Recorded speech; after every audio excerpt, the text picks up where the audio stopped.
I'm delighted to introduce Eugene Cho, Reverend Eugene Cho. He's my successor at Bread for the World. So he's a very important person in my life and in my prayers. I pray for him and for his family. He does have a remarkable story, and I'll try to tell a little bit of that, Eugene. His family went through the deprivations of the partition of Korea. So they weren't completely strangers to hunger. He himself was 6 years old when his family then emigrated to the United States. And I've been struck by he told me once that the first time he ever saw a white person was when he arrived at the age of 6 in San Francisco airport. It's all, whoa, this is different. And he studied at UC Berkeley or UC Davis, and went through a conversion experience there, became an evangelical Protestant. His family had connections to the church, but he had a conversion experience and changed him. And he then got his MDiv at Princeton Theological Seminary. He decided to go to Korea and pastor a church there. And in the process, he also found his wife, Minhee, and married her. And then they felt called to come back and start a church. So they moved to Seattle and founded what became Quest Church. They started with nobody, and and then that church has grown into a big, huge church, a mega church. It's a really interesting. I've never been there, but it's an evangelical church, multiracial, committed to social justice. And he stayed there a long time, had a big impact there. Then he also developed an online ministry. He's one of the most widely followed Christian influencers, I guess you call it, in the country.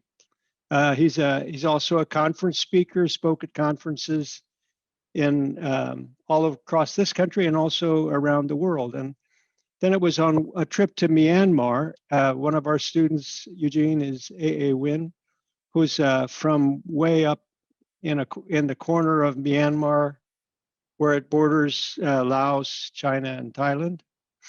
And but Eugene, on a trip to Myanmar, he and his wife Minhee met with a group of people who were from an ethnic group and were just in terrible straits, really difficult times. And they decided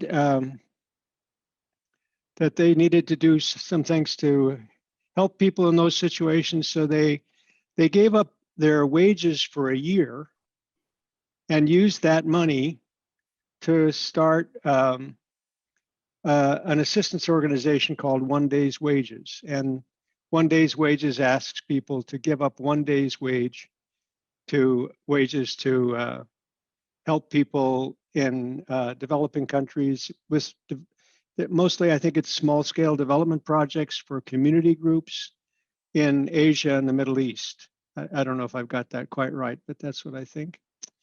And then he stepped down from Quest Church in 2018, and then the board of Bread for the World found him. And I mean, we knew about him, but I think they had a hard time convincing him that he should move from Seattle to Washington, D.C. Also, I was really touched by the fact that first his parents didn't want to move from Seattle. And so as a good Korean man, he thought, well, that nixes the possibility of moving to DC. If my parents don't want to move, I shouldn't move. I don't want to move. But then they changed their mind. And so although he's managed to not move to DC yet because of the pandemic, and also one of his sons is finishing high school. But but he's taken over at Bread for the World. Clearly, this is, I was there a long time. My predecessor was there a long time. So he's the third president of Bread for the World in its 47 years of organizational life. The board thought it was time for generational change, and that's what we're getting. Eugene, clearly a very different person than I am, and he comes to the work of Bread for the World with fresh eyes, fresh ideas about how to achieve its mission. Its mission is to it's a collective Christian voice urging our nation's elected leaders to do their part to end hunger. But the question is, how do you do that now? What's the most effective use of resources? How do you mobilize Christian people and churches to be effective in that mission in today's environment? And then what should you push for? What are the changes that you can get? So anyway, on both those things, he's taking a fresh look at things and making some big changes. And so I thought it'd be really interesting to hear what he's thinking and what they're doing as he now you've been 8 months the president of Bread for the World, so he's definitely moving in new directions, and I look forward to listening, Eugene, to what you're thinking and doing now. Thank you so much, David. I appreciate that. It's a joy and a pleasure. Not quite what we probably all imagined, staring at each other's eyes for the next couple hours, but hopefully at some point this will come to an end. I just had the opportunity to take my first dose of a vaccine. Feels weird to be categorized as 1B. I guess it's the fresh benefits of being age 50. Age 50. And David, I just also want to ask you specifically not to grade my short chat. I hope I'm a guest, not a student, so don't grade me. First of all, it's really a joy and a pleasure to spend some time with you all. And I grew up in San Francisco. That's really, as the song goes, where I left my heart. Immigrated there when I was 6 years old and spent pretty much my entire adult life before moving over to New Jersey for seminary. And so when I go visit the Bay Area, visiting Berkeley is also one of my favorite places to go as well. Let me just kind of give you a quick roadmap of how we'll spend the next 30, 40 minutes. And then I think afterwards we'll have some Q&A time. And then I think you have your second portion. But I've been tasked with the invitation to just share a bit about Bread for the World, about my vision for Bread for the World. I don't mean to hijack or to take this time on a different route, but just for a couple of minutes, because to be honest with you, my mind and my heart today and throughout this week has been scattered and in some ways feeling shattered by what has transpired in Atlanta. The morning of that event, we had 2 churches here in Seattle vandalized by racist hate comments. And just yesterday, a friend of mine sent me a video of like children at a playground being accosted by an older white American man with a flag and a Trump flag, telling these kids to go back to China. This is in Seattle. And so, my heart has just been really just heavy and broken and shattered. And I just wanted to read something very quickly, something that I wrote on my Facebook. The temptation for both media and consumers is to focus on the crime and the perpetrator. We seek to do a collective forensic analysis on the person's life, motives, words, and actions, even if we don't want to. I've tried so hard not to look at news this week, but storylines, images, and pictures keep sliding to my attention. This is why we have to be pursuant of centering the victims. He may be the center of the story, but he does not have to be the center of our attention. We have to seek to humanize the victims, pursue their stories, know their names, say their names, mourn their lives, stop Asian hate, protect Asian women, honor the elders, pray for their families and their loved ones. That's what we should all be trying to do, piece glimpses of their stories and backgrounds, families and dreams. In doing so, it becomes just a little more personal. And I've learned that change won't happen unless it becomes personal to us, all of us. So with that in mind, I just want to briefly just say their names, if you don't mind. And I may be not saying all of these as accurately as I want to. Zhao Jie Tan was 49 years old, a spa owner, one daughter. Dao Yufeng, 44. Hyunjung Kim Grant, 51, a single mom of two boys. Suncha Kim was 69. Soon Park was 74. Young A Yu was 63. Delena Yaon was 33, a mom of a 13-year-old and an 8-month-old. And Paul Andre Michel's 54 years old. So I just want to take a moment of just silence, and then I'll go ahead and just share.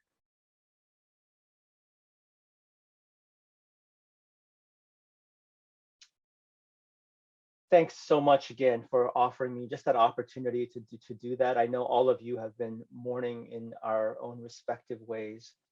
I'm not sure how much of Bread's story David has shared with you. I mean, I am the new president, but David is Mr. Bread. He will always be Mr. Bread. He is his, you probably don't know this, and he shouldn't, and I say this not in an awkward way, because he's such an humble person, but you know, part of the reason why Bread has had so much influence around the country and on Capitol Hill, I think, is the long, faithful, steadfast, persistent leadership of David on Capitol Hill. When you've been around for 30 years and you keep showing up every single day, there's a certain power to that. And in many ways, that's really the nature and the mission of Bread for the World. This collective Christian voice advocating our leaders in our nation to help end hunger, both in our nation and around the world. It began in October 1972, according to some of the books that you may have been introduced to. Art Simon, the first president and founder, he shares a little bit of that story of how a group of 7 Catholics and 7 Protestants, I mean, even that in itself back then and even today says something, that Catholics and Protestants chose to gather together. A part of me wonders if there was an 8th Catholic or an 8th Protestant, but they had to make sure it was even, and one of them got kicked off. But that's just me. I can't verify it, but 7 Catholics, 7 Protestants, and they began to discuss problems, issues impacting their people, their church, their neighborhoods, their communities. And I think this is so important that we understand our theology should never be simply reduced to the walls of our church or to our pulpits. It has to really come from people on the ground, in the streets. That's where stories, I think, are authentic and genuine and powerful. In some ways, it's the subversive nature of the gospel, the kingdom of God, where power often goes to the haves, to those who have titles and power and influence. And yet we know that Jesus relinquishes the power and the glory of heaven to come to earth, consumed by flesh and bone. Eugene Peterson, an author who wrote a translation of the Bible called The Message, in John chapter 1, there's a verse 8, where it says, Jesus moved into the neighborhood. And that's always been a powerful part, I think, of this incarnational theology. So I think it's really important that you understand, as influential as Bread for the World is on Capitol Hill, and many people understand the credibility of the organization, the origin of our story really matters. And so he got together with these pastors and they began to, again, think about not just direct service, because we all know there are many ways to help end hunger. Anyone that tells you there's only one way, that's just, I'd say respectfully, it's very naive, There are many ways. So even at Bread for the World, we do exclusively all the nuances of policy work, helping to shape programs and policies. But we have to ourselves acknowledge it's not the only way to end hunger. We think it's a very significant way, and actually something that often gets ignored in the capital C church, in our Christian theology or imagination.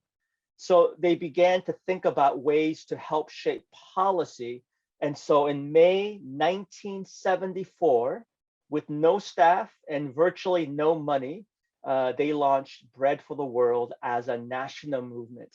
And it's been growing steadily ever since, building not so much on like snazzy promotional campaigns, but again, faithful, steadfast, grassroots, effective work. The original organizing committee believed that even a small group of concerned citizens in each congressional district could have enormous influence on national decisions because, as you know, members of Congress listen when voters from their own states and districts speak up. So to give you an example of this, I won't mention the specific senator or from the state that he's in, but I was in a Zoom call several months ago, probably in my second or third month of my new chapter. There was maybe 8 or 9 presidents and CEOs of various organizations, direct reliefs, couple advocacy. I mean, there were, the who's who of like NGOs, if you will. When it was my turn to share, and actually throughout the whole thing, this particular senator, I didn't feel like he was really paying attention. Now, I know it's hard on Zoom calls when you're on calls regularly to stay engaged, but I could tell he was fidgeting with letters and notes, and his assistants were talking to him on the side. He was looking off, probably playing Tetris on his cell phone. I'm not quite sure, but I could tell he was not engaged, or maybe not impressed, maybe both. But this is what I'll never forget. The moment I specifically told him the actual number of Bread members in his specific district, he looked at me, he looked at the camera, and I could just tell he kind of sat up a little bit. And in a sense, that's part of the strength of Bread for the World, is that we understand we've got these politicians and policymakers that are making significant decisions. They have this capacity of power, but at the end of the day, we want to keep reminding people that we have a voice, and we have to exercise that voice, acknowledging that not every single politician or any party or platform fully encapsulates certainly one's individual views, but what we would deem to be the kingdom of God, the ethics of the kingdom imagination as articulated in the Beatitudes. Now, we should just even acknowledge in a small Zoom room like this, we're not going to agree on probably anything. But I would like to say, and this is probably something that David shaped at Bread, and it's a phrase that we often say at Bread right now, is that hunger should never be a partisan issue. We may disagree on how to go about fighting and ending hunger, but it shouldn't be a partisan issue.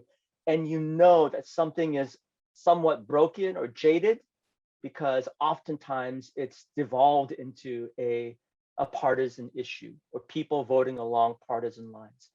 So again, I just want to go back to some of the origins of it.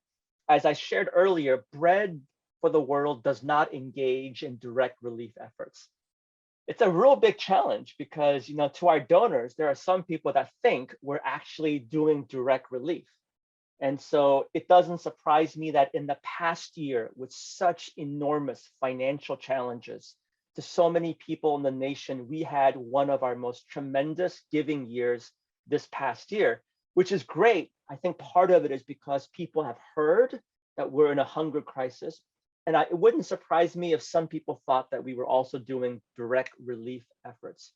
The example that I give to folks is that we try to do work upstream, engaging, educating, mobilizing, analysis. We do work upstream on the river trying to not just think about how to feed people with fish. I'm sure you're familiar with that analogy. We're not just teaching people how to feed fish, but also trying to ask the questions: who actually has access to the water and the lake and the river? Is there equity and is there justice? Is there contamination in certain parts of the river? Again, trying to work upstream so that organizations and agencies who do direct relief work are able to reap the benefits of our shared work along with our coalition partners and what have you. So this is good, but it's also a challenge. Like, we do advocacy work 365 days out of a year. The challenge is, for some people, because advocacy, they can't help connect those dots. But again, as David probably shared with you, and as each of you know, policy has such a powerful ability to enact and exact change. What I often tell people is that I'm not a big fan of politics, which is why I'm struggling a little bit in my job right now, because I'm constantly engaging politicians and members of Congress. But politics matter because politics shape policies that ultimately impact people. Theologically, we know that regardless of your theological lens, any and every time you read the scriptures, God loves people. And I think it's also fair to say that God has a particular inclination towards those who are vulnerable and marginalized in our community and society. Another reason why I think advocacy matters so much is because we acknowledge that everybody has a voice, but not everyone is heard. In some ways, that in itself is a description of an unjust system. So everybody has a voice, but not everyone is heard. I don't have the specific numbers in front of me right now. I couldn't find my notes, but last week I was speaking to about 100 or so members of BREAD in Indiana. And they're probably one of our stronger constituents there in terms of their grassroots. And I was just breaking down the amount of money spent on lobbying here in the United States. Just think about it. You can just guess in your own mind. Like, think about the number one sector where money is spent in lobbying in the United States. It's a rhetorical question. Just guess in your own head. You can put it in this chat message if you're interested. I have no prize for you. But by a ton, just by a ton, it starts with a P, pharmaceuticals. I mean, some of you are nodding your head because you probably knew. I mean, but it's not the graph, the charts that you see, it's not even close. And then obviously you also have just individual companies that spend hundreds of millions of dollars on lobbying. I believe last year, the single largest company in terms of amount of money spent on lobbying, you can guess in your head, it makes sense to me, was Facebook, because of all the things that are going on with laws around social media and what have you.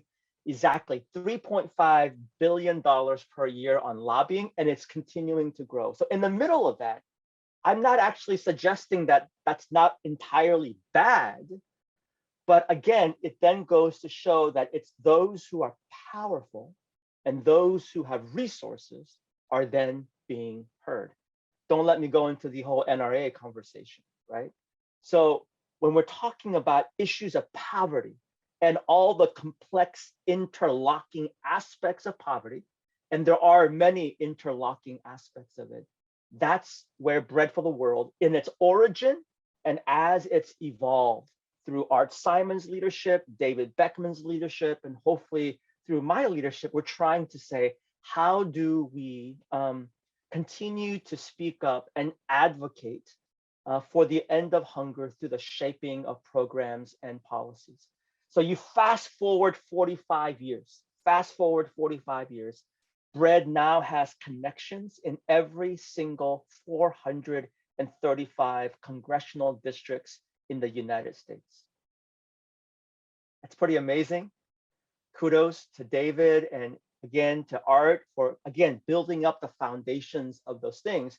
And I know this isn't meant to be an advertisement, but we would love your voice to come join us at Bread for the World.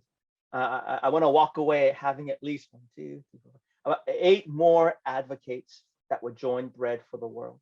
Now, again, our impact comes from a combination of this persistent, consistent voice across the United States, urging Congress to end hunger, coupled with highly personalized advocacy, usually from, yes, grassroots, everyday member, leader activists, I hate to say it, influentials, like we have to utilize all of it. We use everyday members of Congress, but we're also looking at key relationships targeting leader activists, influentials at critical points in the legislative cycle, in the districts and states of targeted members of Congress, and the list goes on. So the impacts of the government policies and programs that Bread has fought over the last 45 years. And I just want to pause and say, we don't do this alone. We always work in collaboration or a coalition with other people. It's good, but it's also challenging because Bread can't necessarily take exclusive credit for any one singular victory. And it makes sense that you have to work in coalition because the US government is such a behemoth that it really requires this groundswell of many voices and organization. So just to give you a little glimpse of some of the stuff that Bread has worked on. So I thought in my time, I would share with you a little bit about achievements history, maybe this past year, particularly the past 7, 8 months. And then maybe I'll just share with you a little bit about a couple examples of bipartisan efforts, which is so hard and so challenging. In its history, some of the highlights, and I'm sure even after I get off the call, David can probably speak at length about some of the historical achievements. In the first decade of the century, the US Congress tripled poverty-focused development assistance from 7.5 billion. I just want to accentuate that just in case the audio might not be clear. $7.5 billion in the fiscal year 2000. And by the time we hit 2010, that grew to $22 billion, okay? As a taxpayer, that gives me a lot of, a bit more joy among decisions that I don't always entirely agree with, especially when you acknowledge both in our nation, but around the world.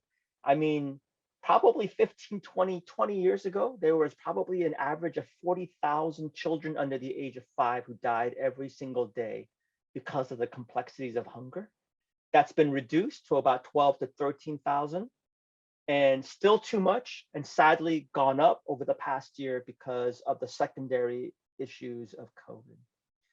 The US aid to Africa has more than quadrupled, and funding for agriculture and rural infrastructure increased tenfold. I can guarantee you those things would not have happened without persistent advocacy. Okay. Domestic nutrition programs, federal food assistance to needy families increased in the first decade of the century, and in the second decade, they were repeatedly protected from trillions of dollars in proposed cuts. David can share more with you at a different time if he hasn't already. It's not my desire to villainize or demonize the past administration. We're always going to have disagreements with every administration, but there were, again, so many proposed cuts to critical funding to support those who are experiencing hunger and poverty. And had it not been for Bread for the World, for the Circle of Protection, for our coalitions, those cuts would have taken place. There were reforms in the US Farm Bill, providing greater opportunity for struggling families in rural Americas and rural areas of the developing world. So oftentimes when we think about hunger, we have to get rid of some of the assumptions that we may have. It is true that there are communities that are more deeply impacted because of all the challenges around hunger, including systemic hunger as a result of policies and programs, right? So it's not just a heart issue, but it also is a systemic issue. And so even in this past year, because of COVID, we learned that 40% of Black and Brown families with children right now are having a difficult time putting food on the table right now. At the same time, we have to make sure that we understand hunger impacts nearly every single segment. I believe, if I'm not mistaken, 13 of the poorest states with the highest rates of hunger actually happen to be quote unquote red states, which is the reason why it flusters us when we're sometimes met with resistance. We're met with resistance in some of our conversations. Just to give you a glimpse of this past year, the American Rescue Plan, while Bread's policy is not to speak on all parts of the plan or the bill, because that's not our role. In fact, I don't even know all the things that are part of the rescue plan, but we're focusing on and advocating for elements of it that speak again to those who experience hunger. But we do know that it is one of the most impactful policy plans, probably in the last 20 years, according to some, if not longer. How is that being done? The extensions of the 15% increase to SNAP, the pandemic unemployment insurance programs, debt relief for socially disadvantaged farmers and ranchers, particularly Black, Latino, Indigenous, and others, robust funding for the international COVID-19 response. $11.5 billion were in the recent American Rescue Plan. If you were to add that 11.5 to about 4.5 in the previous one and 2.5 in the initial one, that's over $18 billion, which is close to the $20 billion that we have been as a coalition, including Bread for the World, advocating for. Again, sometimes when you share these numbers, they sound really dizzying in many ways. So for me, I have to constantly remember 3 experiences, because it has to be personal. I have to remember the story of my parents growing up in what is now called North Korea. My father eating or sharing stories of having to pull out grass from the ground to consume it to satisfy hunger pangs. If you hear and learn about some of the stories of the poor around the world, they'll share with you stories about cookies made of dirt and grass, as an example, which is so painful to hear. And it's not healthy, but these so-called dirt cookies actually are sold for very cheap prices, but they're sold to those who are poor to help satisfy hunger pangs.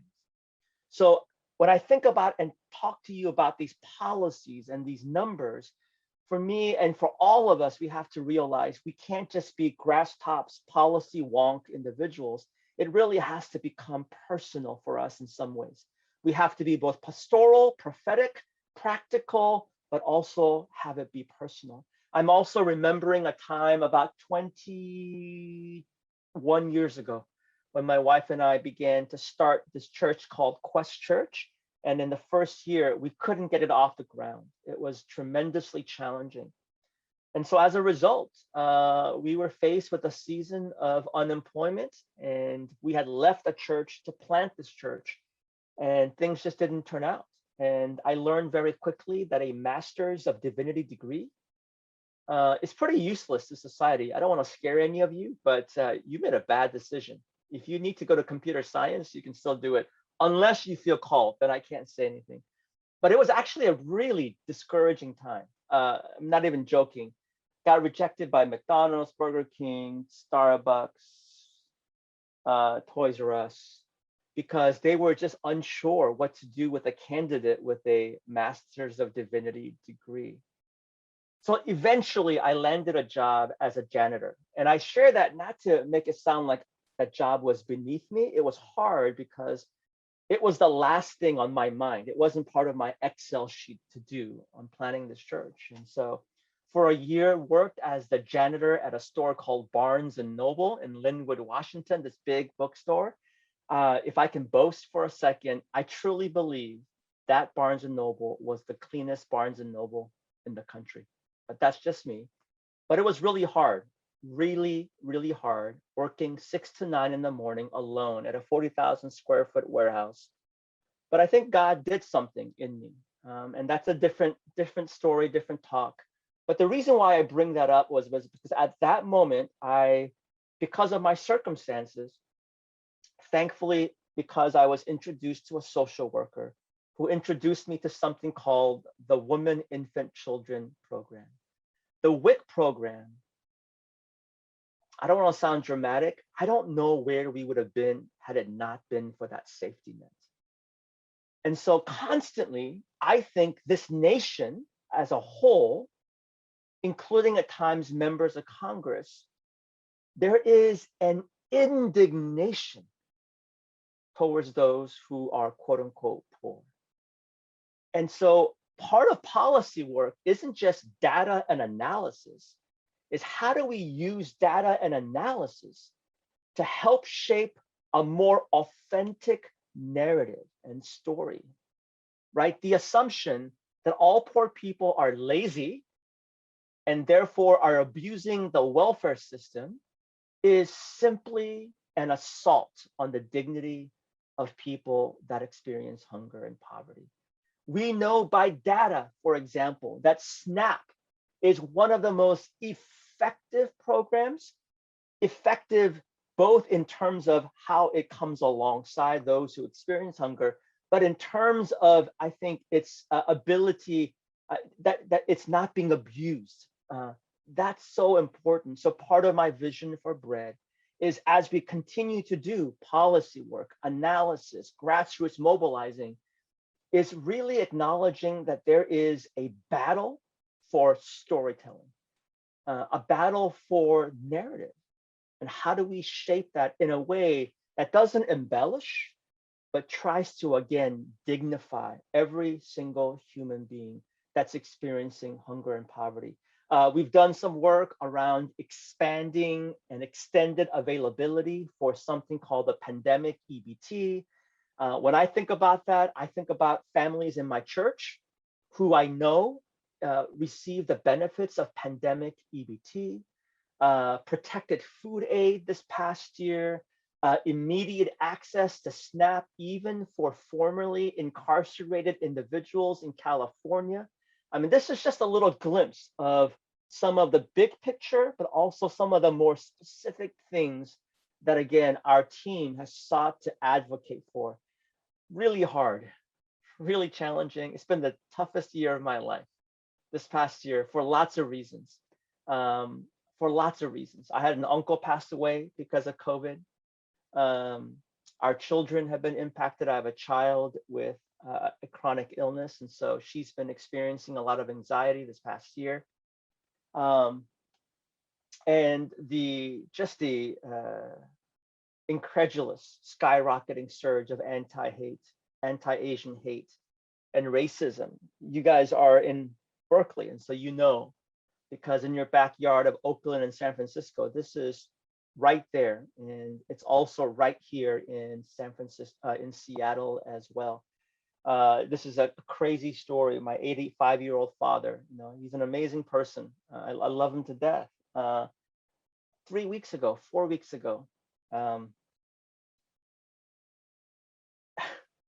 he just shocked me, blew me away, because he insisted, my 85-year-old father insisted on buying a gun.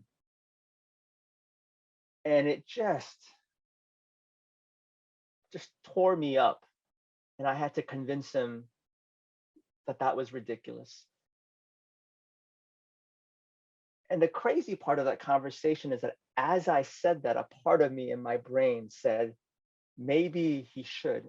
And the fact that I even thought that, I think details how we live in a very broken world, and we have a lot of work to do. Just for the sake of time, I thought maybe what I would do is just share a little bit about some of our bipartisan work, because we get this question a lot. And through Art and David, a stated mission of Bread for the World is that we are a nonpartisan organization, acknowledging that everyone's got their inclinations. But Bread for the World, we seek to be a nonpartisan organization working in bipartisan efforts. And we have a reputation on Capitol Hill in DC of being one of the more reputable, credible, bipartisan organizations, including our government relations director, Heather Valentine, who just has tremendous influence because of her years working with staffers and with members of the Republican Party. But here are some examples of some bipartisan policies. So maybe step back one bit. How do we do this? I think our language matters. Even if I may have an inclination towards using certain phrases, as an organization, we try to be very careful with our language. For me, that makes sense because on some things, if you know that you need members of the GOP to sign on, then you've got to speak to their heart and to their language. I think sometimes in our desire to raise our fists and to appear a certain way, that's just me. My kids think I'm soft. I've got a 22-year-old and a 20-year-old, and they're both very actively engaged. My son is 18 years old. But I think there's wisdom in how you craft your language and how you speak with people. So language is one way that we do this. But representation, some of our staffers belong to the Republican Party. Our board of directors, we have a 40-person plus board. Pause for some sympathy for Eugene.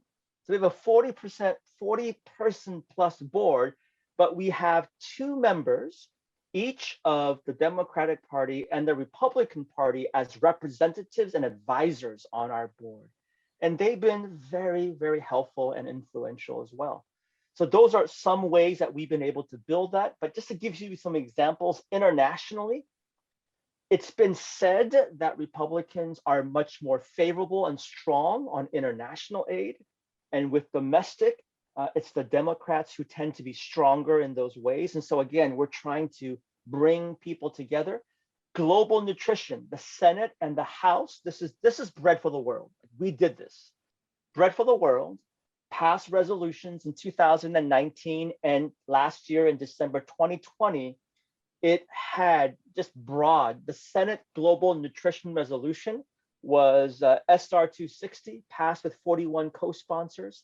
The House Global Nutrition Resolution, HR 189, passed with 154 co-sponsors.